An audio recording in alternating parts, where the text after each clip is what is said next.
નમસ્તે વિદ્યાર્થી મિત્રો, હું છું ભાર્ગવ લાઠિયા અને સ્વાગત છે તમારું આપણી આ એજ્યુકેશનલ એક્સપર્ટ યુટ્યુબ ચેનલ ઉપર.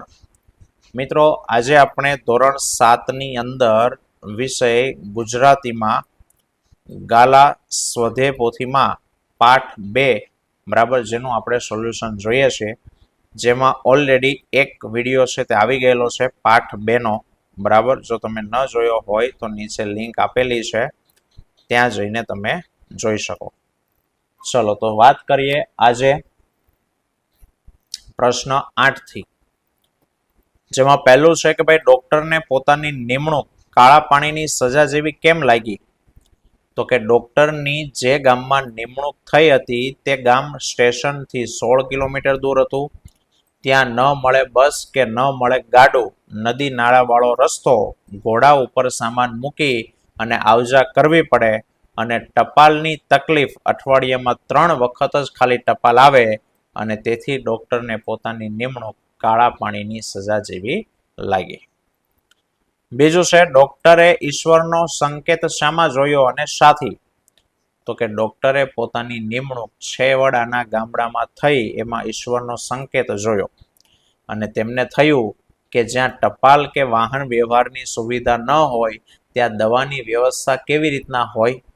લોકોને દવા માટે દૂર જવું પડતું, ચોમાસા તો ભારે મુશ્કેલી પડતી, અને આમ જેમને વધુમાં વધુ સેવાની જરૂર છે આવા લોકોની વચ્ચે ઈશ્વરે મને મૂક્યો, એનો એને આનંદ છે તે થયો હતો. ત્રીજું છે, ડોક્ટરને ભીખા શેઠનું વર્તન કેમ અકળ લાગ્યા કરતું હતું? તો કે ભીખા શેઠ દુકાનદાર હતા, ધીરધારનો ધંધો છે તે કરતા હતા, અને તેમની પાસે ખાસી એવી મૂડી હતી. ગામમાં પ્રતિષ્ઠિત વ્યક્તિ હતા, પણ સ્ટેશને જાય તો 16 કિમી ચાલીને જાય, અને ઉનાળાની સખત ગરમી હોય તો ગાડા ચાલતા હોય તોય તડકામાં ચાલીને જતા. સામાન માટે મજૂર કરીને પણ ગામડામાં ન બેસે, અને તેથી ડોક્ટરને ભીખા શેઠનું વર્તન અકળ્યા લાગતું છે તે હતું. ચોથું, ડોક્ટરે ગામના આગેવાનોને શા માટે ભેગા કર્યા? તો કે ગામમાં તેમજ આજુબાજુના ગામોમાં હર વર્ષની જેમ મેલેરિયાનો પવન વાયો હતો. નદી નાળામાં ભરાઈ ગયેલા પાણીમાં મચ્છર થવાને કારણે આ બીમારી વધી, અને સરકારી દવાખાનામાં જે પણ દવાઓ આવતી તે દર્દીઓ પ્રમાણમાં ઓછી હતી, અને દવાઓ અને ઇન્જેક્શન મંગાવવા માટે ગામ લોકો જો મદદ કરે તો માંગને પહોંચી વળાય, અને એથી મદદ માટે ડોક્ટરે ગામના આગેવાનોને ભેગા છે તે કર્યા. પાંચમું, ડોક્ટર સાહેબે ભીખા શેઠને કેમ કંજૂસ માની લીધા? તો કે ભીખા શેઠ દુકાનદાર હતા, ધીરધારનો ધંધો કરતા હતા, ધનવાન હતા, પણ પાઈ માટે મરી જતા હતા. ગામની અંદર મેલેરિયા ફેલાયો, સરકારી દવાખાનામાં દર્દીઓના પ્રમાણમાં દવાઓ ઓછી હતી, અને એટલા માટે ડોક્ટર સાહેબે ગામના આગેવાનોની મદદ માટે ભેગા કર્યા કે સૌ એકબીજા સામે જોઈ અને વિખરાઈ ગયા. ત્યારે ભીખા શેઠ પણ કંઈ ન બોલ્યા, અને એટલે ડોક્ટર સાહેબને ભીખા શેઠને કંજૂસ છે તે માની લીધા. છઠ્ઠું, ભીખા શેઠ વિશે ડોક્ટરની માન્યતા કઈ રીતના બદલાઈ ગઈ? તો કે ડોક્ટરે ગામના લોકોને એકઠા કરી અને દવા માટે મદદ માંગી. તેઓએ એકબીજાની સામે જોઈ અને વિખરાઈ ગયા, અને ભીખા શેઠ પણ એ વખતે કંઈ ન બોલ્યા, અને ડોક્ટરના મનમાં પુણ્ય પ્રકોપ છે તે હતો. અને ત્યાં એક વખત ડોક્ટર પાસે શેઠ આવ્યા, પોતે કામે આવ્યા છે એમ કહી અને બેઠા, અને ડોક્ટર જેને કંજૂસ માનતા હતા તે ભીખા શેઠે 100 રૂપિયાની નોટો કાઢી અને ડોક્ટરના હાથમાં મૂકી, અને આ બનાવની ભીખા શેઠ વિશેની માન્યતા એની છે તે બદલાઈ ગઈ. સાતમું, ભીખા શેઠ સાદગીથી રહેતા હતા, તેનું પોતે કયું કારણ આપે છે? તો કે ભાઈ ભીખા શેઠ જીવનમાં સાદગીથી જીવે છે, કરકસર કરે છે. તેનું કારણ આપતા તેઓ કહે છે કે ગરીબાઈમાં સડતા લોકોને જોઈને હું મોજ શોખ શી રીતે કરી શકું? તમને શરીર નાખવા ગાભોય ન હોય ત્યાં હું નવા લુગડા શી રીતે પહેરું? જેને ખાવાનુંય ન મળતું હોય ત્યાં હું ગળ્યું કેવી રીતના ખાવા બેસું, આ કારણથી તેઓ સાદગીથી તે રહેતા હતા. 8મું, ભીખા શેઠ કોને મિથ્યા મોહ માનતા હતા? કે જમણા હાથે કરેલા દાનની ડાબા હાથને પણ ખબર ન પડવી જોવે એવું એક સાધુએ ભીખા શેઠને કહેલું, અને એટલે જ્યારે શેઠાણીએ એમને કંઈક નામના કરવાનું કહ્યું ત્યારે ભીખા શેઠ એમને મિથ્યા મોહ છે તે લાગતો હતો. 9મું, કે ભાઈ આ એકમમાં તમને સૌથી વધારે કયું પાત્ર ગમ્યું, કેમ? તો કે ભાઈ આ પાઠમાં સૌથી વધારે ભીખા શેઠનું પાત્ર ગમ્યું, કારણ કે ભીખા શેઠ કરકસિયા છે, સાદગીથી જીવે છે, કંજૂસ લાગે છે, પણ એમનું હૃદય કરુણાથી ભરેલું છે. કીર્તિની પાછળ ક્યારેય ઈચ્છા રાખતા નથી અને ગુપ્ત રીતે દાન કરે છે, અને તેથી મૂડી ઉછેરા ભીખા શેઠ મને ગમે છે. ચલો, પાઠના આધારે સંવાદ, ભીખા શેઠ અને ડોક્ટરનો સંવાદ નોટમાં લખવાનો છે. 10મું છે, પાઠમાંથી પસંદ કરેલા વાક્ય જેવો અર્થ ધરાવતા વાક્યની સામે ખરાનું ચિહ્ન કરો. જેમાં પહેલું કે ભાઈ તમે તો દુખિયારાના બેલી છો, તો એમાં પહેલું છે કે તમે દુઃખના વ્યક્તિઓ પ્રત્યે ઉદાર છો. બીજું, શેઠનો હાથ બંધાઈ ગયો, તો કે શેઠથી પૈસો વપરાતો ન હતો. ત્રીજું, ફૂલ નહીં તો ફૂલની પાંખડી આપવા આવ્યો છું, એટલે જરૂરિયાત વધુ છે પણ હું મારી શક્તિ પ્રમાણે તમને દાન આપું છું. ચલો, સાચો શબ્દને પસંદ કરીને ખાલી જગ્યા લખવાની. ઘરમાં બધી વસ્તુઓ લઘર વગર એટલે કે અવ્યવસ્થિત પડી હતી. એમની વાત સાંભળી ભીખા શેઠ ખડખડાટ એટલે કે જોરથી હસી પડ્યા.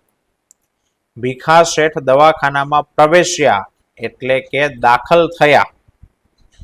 ભીખા શેઠની વાત આખા ગામે સહર્ષ એટલે કે આનંદ સાથે વધાવી લીધી, અને ગામ લોકો હકારમાં માથું ડોલાવીને અનુમોદન એટલે કે સંમતિ આપતા હતા. ચલો, ઉદાહરણ મુજબના વાક્ય લખવાના કહે છે કે જે સ્ટેશનથી ગંગાપુર જવા માટે ન મળે મોટર બસ કે ન મળે ગાડું, સુવા માટે ન મળે ગાડલું કે ન મળે સાદડી.